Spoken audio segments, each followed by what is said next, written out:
Welcome to the service clinic at Low Country Harley-Davidson. I'm Doc Harley.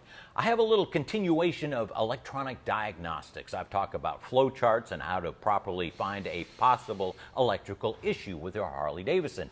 But sometimes when you use your ohm meter and you've used the flow chart and you get down to the bottom of the page and everything ohms out right, you still can't duplicate the problem, but you have a problem. That's when Harley-Davidson and I both agree that when you get to a point where you cannot figure out what the problem is, you have to replace items with known good items. This happens in a lot of shops all over the world, and it happens possibly with you in your garage. You've got a best friend who's got the same FLTR as you, and you can't figure out your problem. One of the number one things that happens is the coil.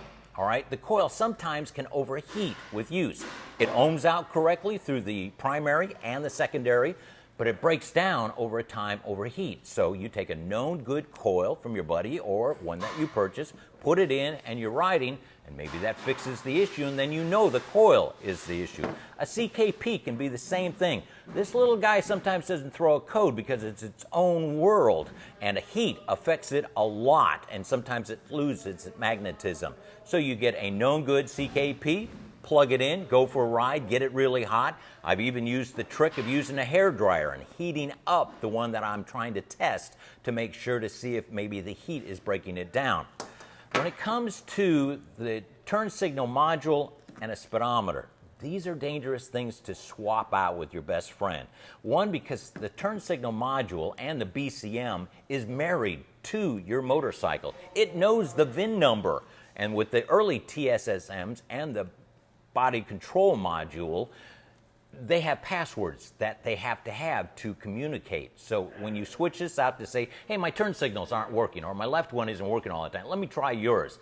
Sometimes that's not going to work, especially if you have security. Now, if you have a non-security TSSM, then possibly you can use this to figure out a turn signal issue on it. But the speedometers, if you switch out your speedometer with another guy just to see if the blinking light just won't go away, the fuel gauge isn't working right, you'll get a VIN error because this thing knows your VIN on your motorcycle. So I don't suggest you try different speedometers. They're married to your motorcycle and they talk directly to your computer brain.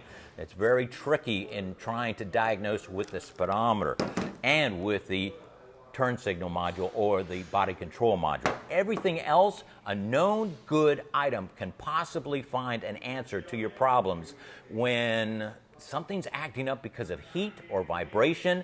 I've even had spark plugs. Yeah, I've just changed out a spark plug and it breaks down between 3,000 and 4,000 RPM. Change spark plugs, put a brand new one in, and even put a second brand new one in. Doesn't mean a brand new item can always be the correct item to try. Just wanted to give you another possible tech tip in figuring out your electrical issues. I'm Doc Harley. We'll see you next week.